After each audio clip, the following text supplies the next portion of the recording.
I just woke up and I'm thinking about, I really just woke up and I wanted to have this quick recap of my Juneteenth Father's Day weekend with y'all so y'all can see how miraculous and how exhilarating it was. I went from Miami at the Black Film Festival to hosting the Juneteenth in Oklahoma City.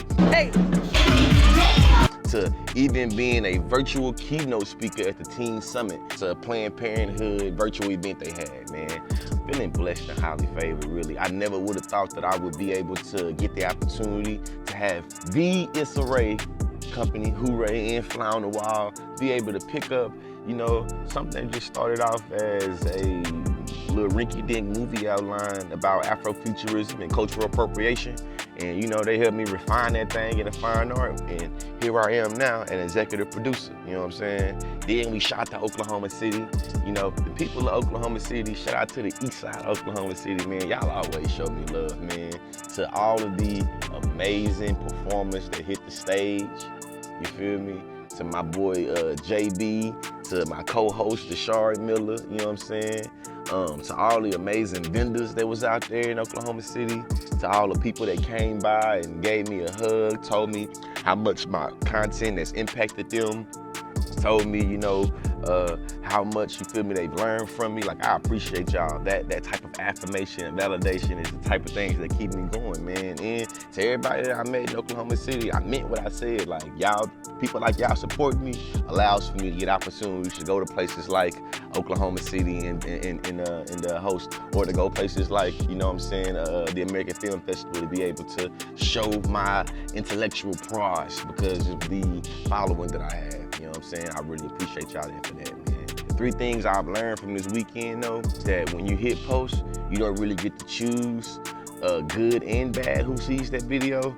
So, hit post very purposely. Second thing I learned is that the relationships that you can make with people is more meaningful than any dollar amount, because those meaningful conversations, those relationships that you feel me, start to tend and mend to, those are the ones that's gonna be, I feel like, everlasting, always producing fruit. And when you chasing licks, some financial ones, you feel me, them trees ain't gonna always bear fruit, you know what I'm saying? Unfortunately, if you're thinking like a real hustler, like, man, I go. But the last thing I say, live in the moment, man. To be in the moment. I feel like I could have got y'all some better footage in Miami and some better footage in Oklahoma City, but I really was just being in the moment. You know what I'm saying? Like, appreciating the people, appreciating the ambiance of the time, appreciating even the what my ears is feeling. You know what I'm saying? What my nose is seeing, what my eyes is smelling. You know what I mean? We pull up to Miami, right?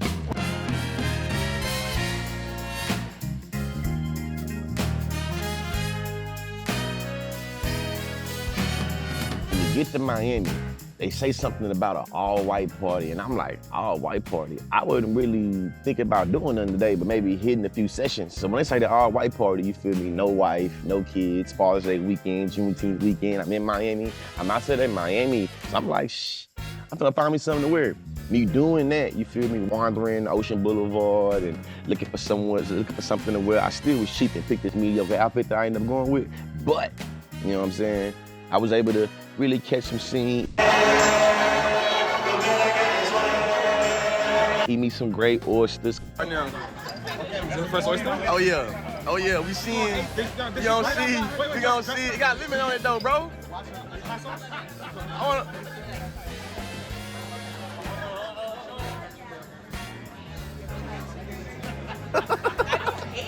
Oh yes, we got one. We got one.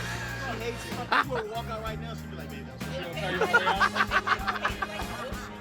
Yeah. Caught me some good drinks, you feel me? Ran into a couple followers and people that wanted to snap up with some pictures and was like, oh, what are you doing in Miami? So it felt good to be like, man, I'm in Miami. I'm in Miami for a film festival. So that feels smooth, you know what I'm saying? The creators, the artists, the songwriters, producers, the now filmmakers, the now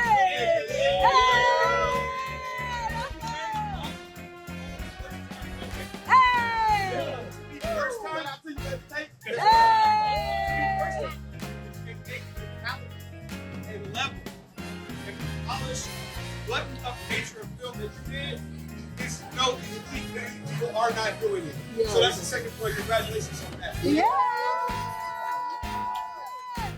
If I'm being real with y'all, what I learned from being at this little film festival is that I'm actually a storyteller.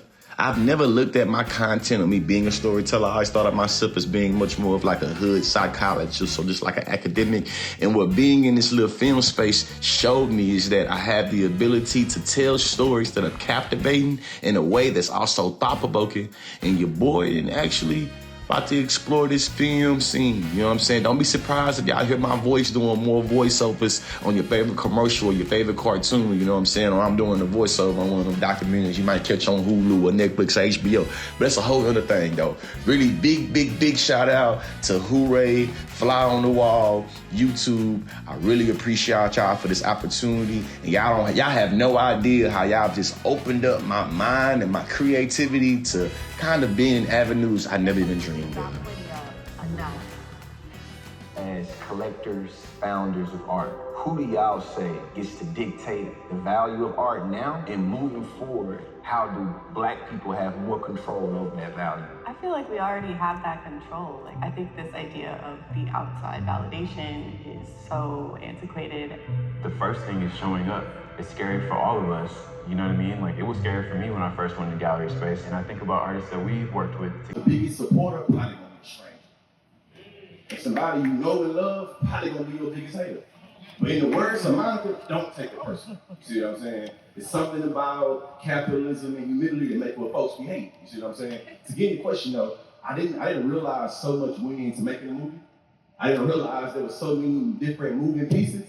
And I realized from a real human perspective, when you get a whole bunch of egos and a whole bunch of different expertise, sometimes it creates chaos and tension trying to get this shit to go together. You see what I'm saying? So just seeing the graphics team and the audio team and the field, it was a lot. You know what I'm saying? And like then I was like, you know what? I'm very grateful for this opportunity. Big shout out though to the other 3 artists that accompanied me at the Black Film Festival, man. My boy Glenn, Belief in Fatherhood, shout out to you, man.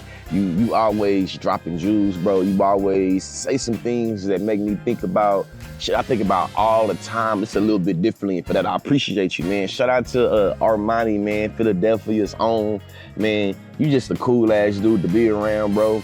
And you also make me think, you know what I'm saying? Like I like being around people that make me think, and you make me think about the ways in which our survival skills coming from urban areas or predominantly Black areas, how those survival skills are able to like flip into being portable skills that are able to open up doors for us to thrive and not only survive, man. So shout out to you, Armani White.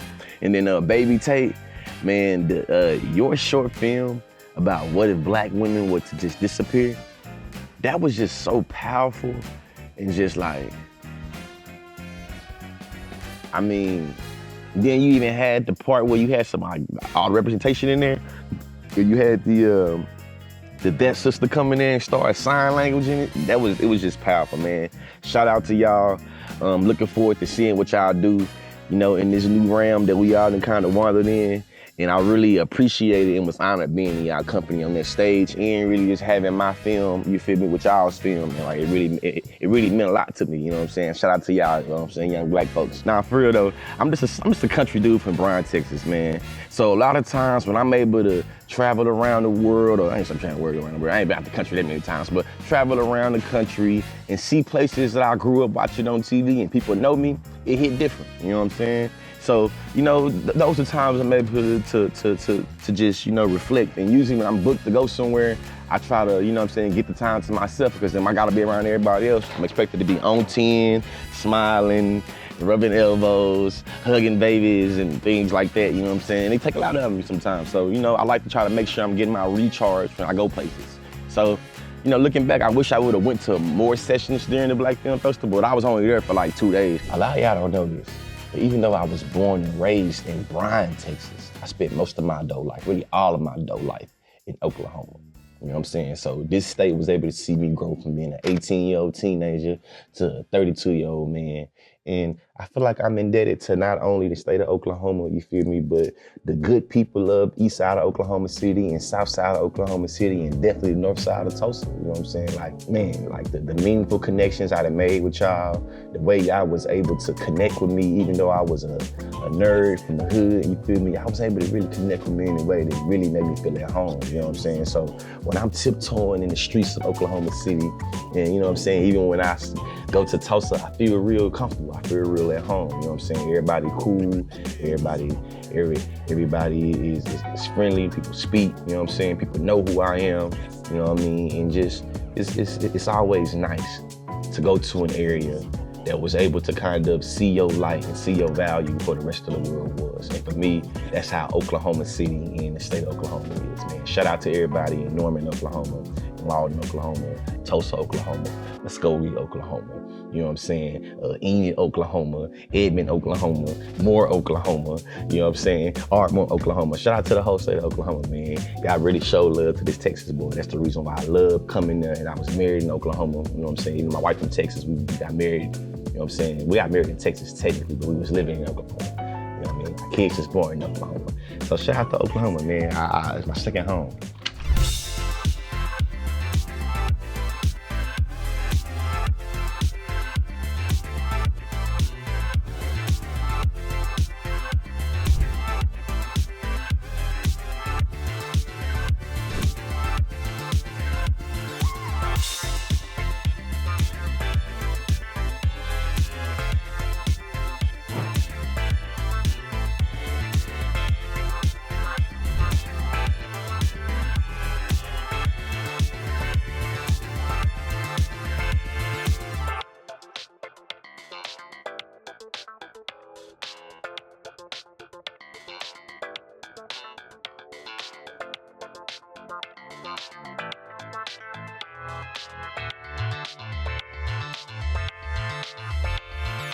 Dance.